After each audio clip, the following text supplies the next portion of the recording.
Simulan po natin dito sa binanggit ninyo recently na merong offer sa inyo na 1 billion sa inyo at saka sa inyong kapatid, si Ombudsman.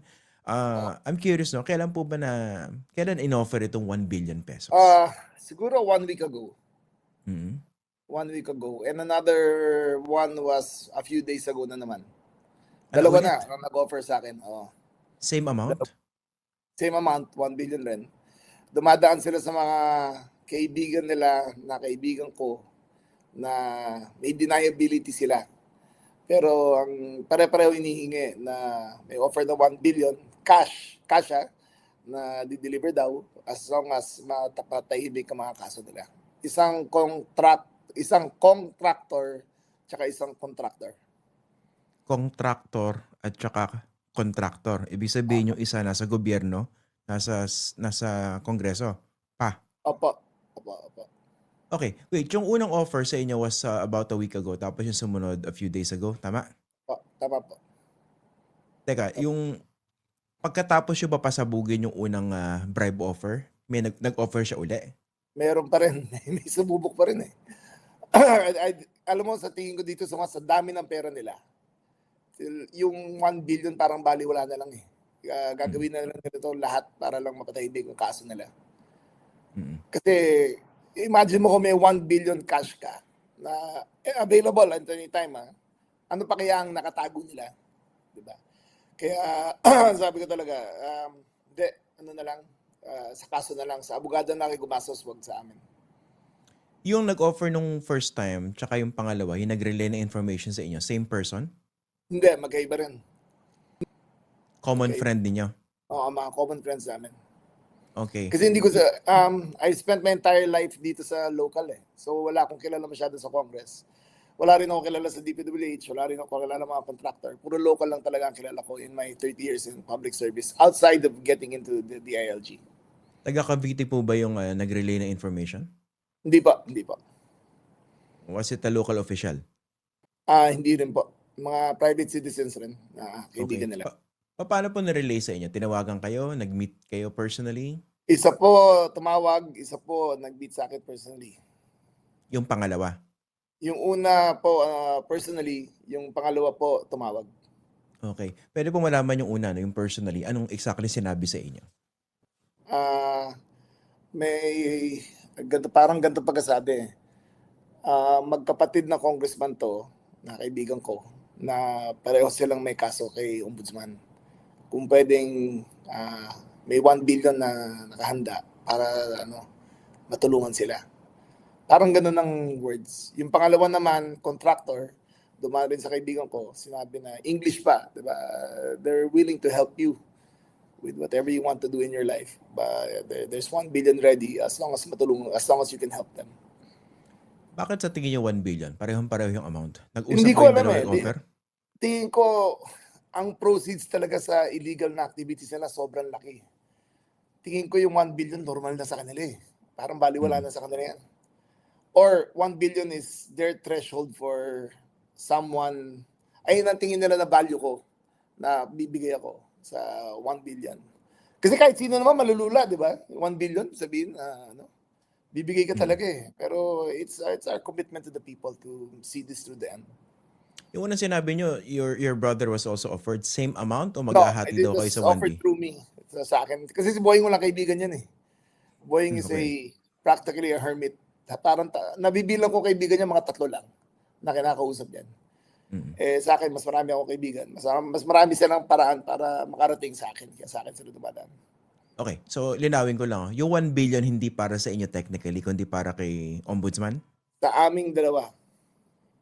Maghahati daw kayo ron, kayo na bahala. Opo. Okay. At So, nireport ko kagad sa Pangulo to. Sinabi ko sa kanya, Sir, ito po ang sitwasyon ngayon. Sabi ko lahat eh. I'm very transparent with him. Sabi ko, medyo mainit na mga to kasi ang offer nila dumadating na eh. Tuloy-tuloy. binigay niyo yung pangalan ng mga nag-offer dun sa Pangulo. Apo, binigay ko po. What was his reaction? Kasi hindi siya nagulat. Sabi niya, ano mga to? They will try anything. Susubukan nila lahat. Okay. Yung pangalawa ganun din, maghahati kayo ni Ombudsman Boying sa 1 billion. Opo. Okay. Sino po yung nag-offer na contractor? Ay, hindi. Pag nauna, may deniability kasi. So, safe to say, magkapatid sila. Na may kaso ngayon na involved doon sa mga Cabral files. Nabanggit na yung pangalan nila publicly. Nabanggit na. Oo. Meron na ba silang kaso formally? Alam ko may hold order na sila sa assets sa bank accounts. So tingin ko in cash on hand to in-offer sa akin. So yung contractor, incumbent congressman niya yan? Opo. Okay. Hindi pa nakakalabas ng bansa? Hindi ba? Andito po. Parang nakalabas pero nasa Amerika. Pero alam ko naka-freeze na lahat ng accounts niya. Nako, parang kilala ko na to. Hindi to si Zaldico definitely. Hindi pa. Try ko lang Congressman to sa Luzon, no? Wag na natin. Christian, wag na. Ang dami namang congressman sa Luzon eh. Oo nga, yaman na sila. Basta, totoo yan. Yung isang taga Luzon, yung contractor naman taga Visayas. Binanang. Yung contractor ba yung kilala yung probinsya niya sa masarap na pagkain? Hindi ko masabi. Hindi ko alam kung ngayon ang probinsya. Medyo malapit po ba sa Metro Manila? Ano to? 20 questions? Papalapit na eh. Kaya mo na. Ganun Okay. na lang. Kasi may deniability pa rin sila. But I swear on my children's lives, talagang inoferan talaga ako. Pero how did you feel? Weren't you insulted to be Very. even offered? In fact, that very sabi ko, wag niyo na subukan sa akin, sabi ko sa kaibigan namin. Wag na ako, 'di ba? Kung may ibang paraan sila, doon na sila pumunta. And immediately after, I met with the president, I told him, "Sir, nag-uumpisa na. Ito na, dumadating na yung mga offer." Kasi the trust that the president has on me should be infallible. Yung mga offer na ganyan, dapat malaman niya kagad. Katulad nung smuggled cigarettes, nahuli namin na halos 2 billion. Ang offer sa mga policeman namin, tsaka sa akin, 200 million. Agad, cash. I-release lang namin yung mga containers. Sabi ko, hindi pwede. Hindi rin ipapayag. At nireport ko rin sa presidente ito. Na ganyan nangyayari. Dito sa ganitong offer, no, kunwari dito sa 1 billion, tapos dito sinasabi niyong 200 million, hindi ba clearly merong krimen na kinumit o makukumit? Hindi niyo ba inisip na ipurso ko to, kasuhan ko ito mga nag-o-offer na ito? Mailap yan Dadaan sila sa deniability stage. Tapos, kung ipursu ko kasi ito sa yung entrapment, maahawa yung mga tao sa ilalim ko Alam ko sa ganyang amount may maahawa dyan Basta the minute na ilagay ko, if I put it into motion, may maabot sila. So mabuti nang tumanggi na lang ako. Kasi makukulong mga to So there's no need to entrap them. Hayaan mo na makulong sila. Kasi iniisip ko, no, baka magandang i-entrap din. Pero sabi niyo mahahawa yung ilang mga nasa ilalim ninyo. Mahahawa ka talaga. Basta ganyang klaseng pera, pag sabihin ko, entrap nyo na. Basta alam nila kung sinong tao nasa ilalim ko, tas alam nila kung paano makakabot kay Boying. Gagawa na ng paraan yan. Sa investigator pa lang, kung sabihin kong, ito, kung ari ombudsman investigator, kung ari NBI investigator, pag ayan, aabot na yan yung tentacles hanggang paloob. So, iwasan natin yan.